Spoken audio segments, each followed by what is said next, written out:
தேவனே நான் ஓமதண்டையில்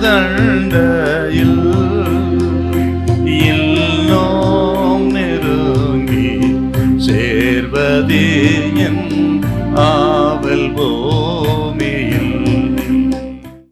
மத்தேயு எழுதின சுவிசேஷம் 8:23 வாசிங்க பார்க்கலாம். அவர் படவில் ஏறின போது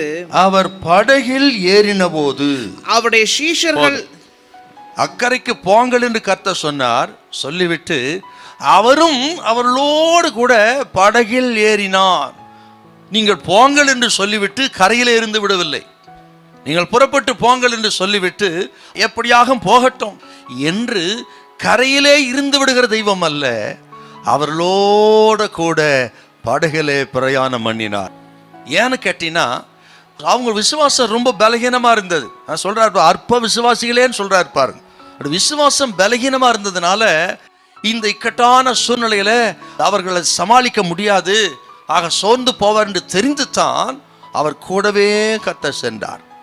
ஆனால் நீங்க மத்தேயு 8:25 அவர்களோ பயந்தார்கள். ஏன்னா விசுவாசம் பலகீனமா இருக்கிறது. ஆகவே இந்த சூழ்நிலை பார்த்தவர்கள் மடிந்து போகிறோமே என்று சொல்லி கலங்குகிறார்கள். உண்மையில என்ன நடந்திருக்கணும்னா, படகில் ஆண்டவர் இருக்கிறார், அவர் யார் என்று கண்ணார கண்டவர்கள் சீஷர்கள். எப்படின்னு கேட்டா இதே மத்தேயு 8:13-15 பார்த்தீங்கன்னா அவர் நோய்கள் மேல் அதிகாரம் படைத்தவராயிருந்தார். இந்த 8:16 பார்த்தீங்கன்னா பிசாசுகள் மேல் அதிகாரம் படைத்தவராயிருந்தார். மார்க் 2:5 பார்த்தீங்கன்னா பாவத்தின் மேல் அதிகாரம் படைத்தவர். ஆக படகில் இருக்கிற இயேசு யாருன்னு கேட்டா அவர் நோய்களின் மேல் அதிகாரம் படைத்தவர், பிசாசுகள் மேல் அவருக்கு அதிகாரம் உண்டு, பாவத்தின் மீது அதிகாரம் உண்டு. ஆக அப்படி சகலவற்றின் மேலும் அதிகாரம் படைத்தவர் இயேசு. மட்டுமல்ல, இப்பொழுது இயற்கையின் மீது எனக்கு அதிகாரம் உண்டு என்று காண்பிப்பதற்காகத்தான் கூடவே வருகிறார் இப்பொழுது.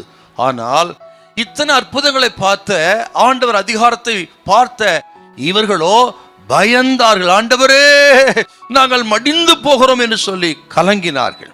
அருமையான கர்த்தருடைய பிள்ளைகளே, இன்னைக்கு ஆண்டவர் சொல்கிறார், நாம் ஆராதிக்கிற இயேசு யார், நாம் ஜெபித்துக் கொண்டிருக்கிறோமே அந்த அன்பின் ஆண்டவர் யாருன்னு கேட்டா சகலவற்றின் மேலும் அதிகாரம் படைத்தவர் இயேசு. இன்றைக்கும் இதை கேட்கறது நீங்க யாரா இருந்தாலும் சரி, உங்க குடும்பத்துல அநேக தேவைகள் மத்தியில் இருக்கலாம், வியாதியின் மத்தியில் இருக்கலாம், போராட்டத்தின் மத்தியில் இருக்கலாம், வெளியே சொல்ல முடியாத வேதனையை தவித்து கொண்டிருக்கலாம், சில இனம் புரியாத பயத்தோடு காணப்படலாம். பலகீனத்து நிமித்தம், குடும்ப சூழ்நிலை நிமித்தம், ஒருவேளை குடும்பத்தில் பிரிவினை உண்டாகி பிரிந்தே போய்விடுமோ என்கிற சூழ்நிலை நிமித்தம் நீங்க பயத்தோடு இருக்கலாம். இன்னைக்கு ஆண்டவர் சொல்லுகிறா, உங்களை பார்த்து கர்த்தர் சொல்லுகிறா, பயப்படாதிருங்கள். ஹல்லேலூயா, ஹல்லேலூயா.